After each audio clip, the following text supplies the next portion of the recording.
વાંધો તારાથી છે પણ સાંભળવાનું બે ને પણ તને હવે દેહની રૂઢી હોય એ પ્રમાણે કંઈક ઢોળાઈ જાય ફોડાઈ જાય કંઈક ખવાઈ જાય એટલે વાતમાં ખીજાય તો આપણે કેટલું સાંભળવું એમ થાય. એમને ઈ મારા હાથથી જ ઢોળાય ફોડાય, એમના હાથથી કાંઈ ઢોળાતું ફોડાતું જ નહીં હોય તો ઈ મને ભઠ્યા કરે. ઈ એમ કે અમારું ઘર છે અમારથી અમે ગમે એમ કરીએ તો એમ કે કાંઈ ઈ થોડી કમાવા જાય છે, મારા છોકરા કમાય છે, મારથી ઢોળાય ફોડાઈ ગયું હોય તો મારા છોકરા કહે ને મને ઈ હું કામ આટલી બધી બોલતી હશે.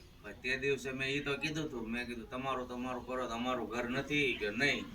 હું બાયુ માણસને કેવું હવે છે ને રાજય એનથી કંટાળી ગયો છે કે આ માવતરને ન બોલવાના શબ્દ બોલે છે એટલે રાજી ખુશીથી હું જુદો થઈ જાઉં પણ બને ત્યાં સુધી એવું નહીં થવા દે. બીજું તો હું એમ નહીં. હાલો આપણે છોકરા મોટા કરવા કેટલી મજૂરી કરી હે, તઈ છોકરા મોટા થયા અને આજ બાયું એમ સમજે છે કે આને કાંઈ જોર જ ન થાય કાલે એમને છે ને વસ્તાર પેટ પડશે ને તો એમની આંખો ઉઘડશે. એ તો જ્યારે પોતાની પ્રજા થાય ને બધા અનુભવ થાય ને ત્યારે ખબર પડે કે આપણે જે સાસુ સસરા એ વર્તન કરતા હતા ને એ બહુ ખરાબ હતું.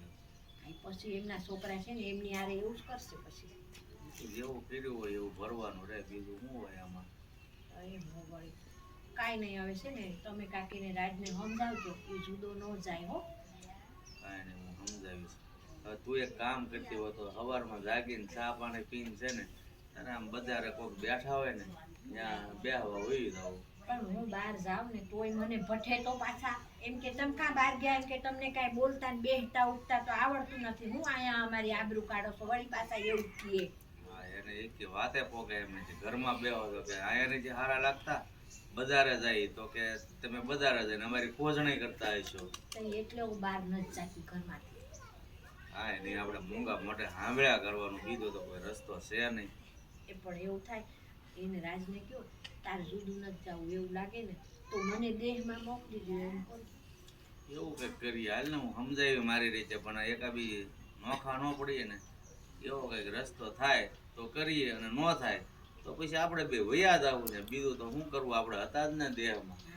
પછી એવું લાગે તો બે પાંચ દી ભેગું થઈ જવું આવીને છોકરાઓને હવાણે કાં તો છોકરાને દેહમાં બોલાવવા. બીજું હું રાજને મેં કીધું ભાઈ અમારે આ માવતરના ગડાગડ પણ આશા ન હોય છોકરા હારી રહેવાની.